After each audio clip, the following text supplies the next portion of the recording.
नमस्कार कक्षा तीसरी प्यारे बच्चों, आज हम हिंदी में पाठ नंबर 10 वर्षा ऋतु का अभ्यास करेंगे। सबसे पहले प्रश्न है, काव्यांश पढ़कर पूछे गए प्रश्नों के उत्तर लिखो। प्यारे बच्चों, काव्यांश क्या होता है? किसी भी कविता के अंश को काव्यांश कहते हैं। जैसे आपने वर्षा ऋतु कविता पढ़ी, उसमें ये पंक्तियाँ जो आई ये उस कविता का एक अंश है। तो इनको पढ़िए और फिर नीचे दिए गए प्रश्नों के उत्तर दीजिए।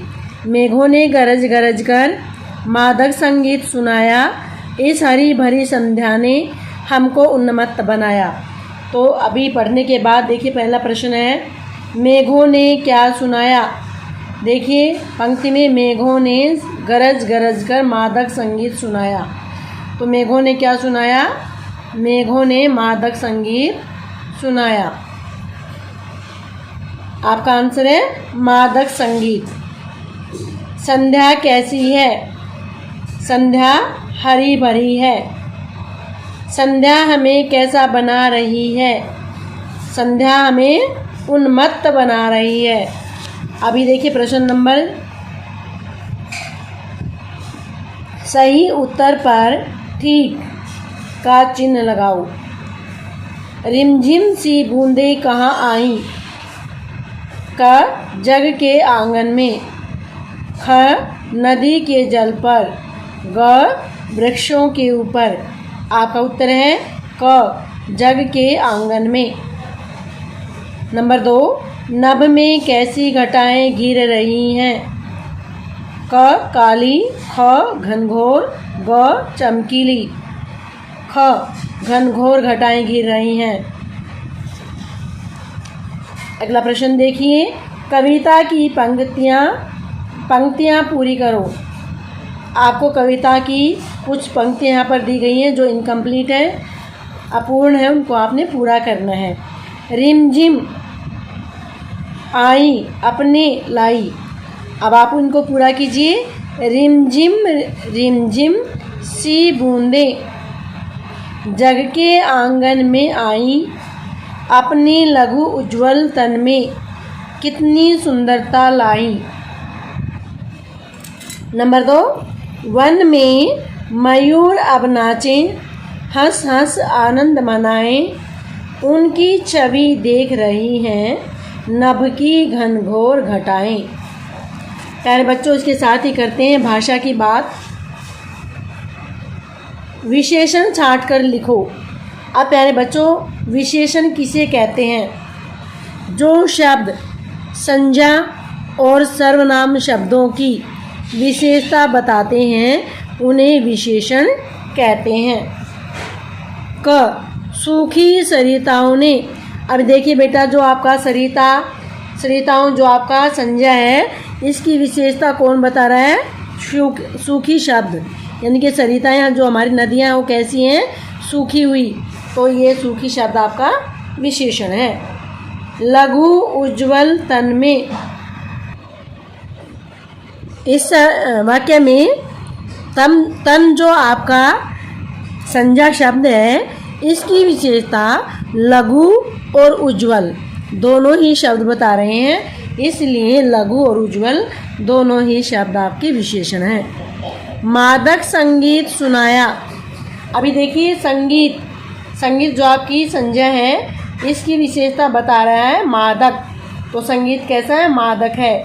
तो मादक शब्द आपका विशेषण है। पीले पीले पल्लव। पल्लव मीन पत्ते। पत्ते कैसे हैं? पीले पीले, हरे हरे नहीं है, पीले पीले हैं। तो पीले पीले शब्द आपका विशेषण है।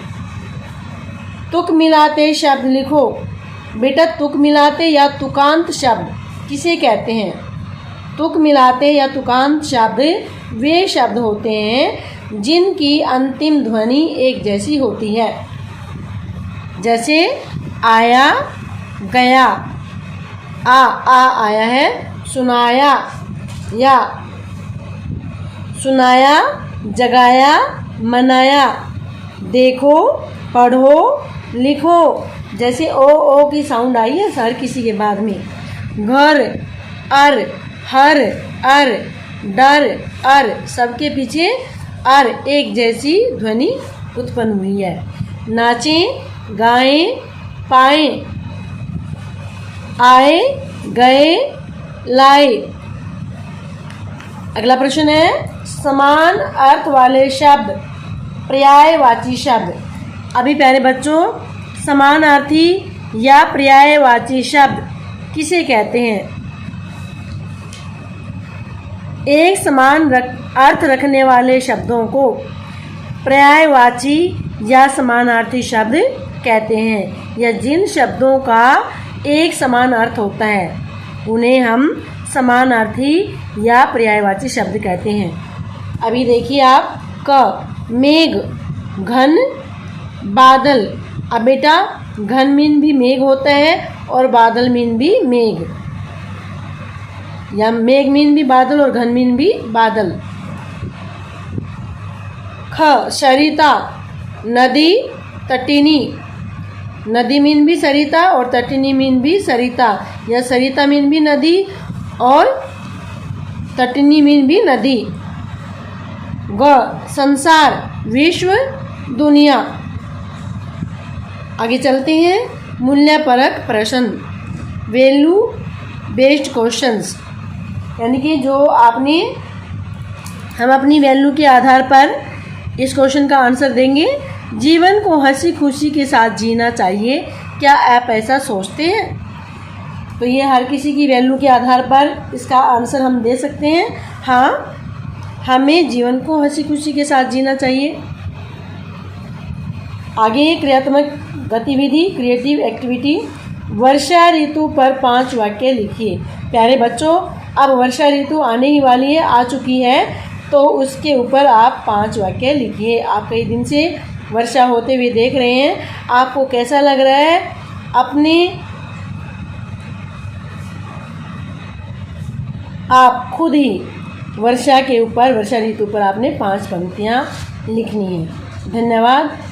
आपका दिन मंगलमय हो और इसके साथ ही आपका हिंदी का सिलेबस पूरा हुआ। एक बार फिर से बहुत बहुत बधाई।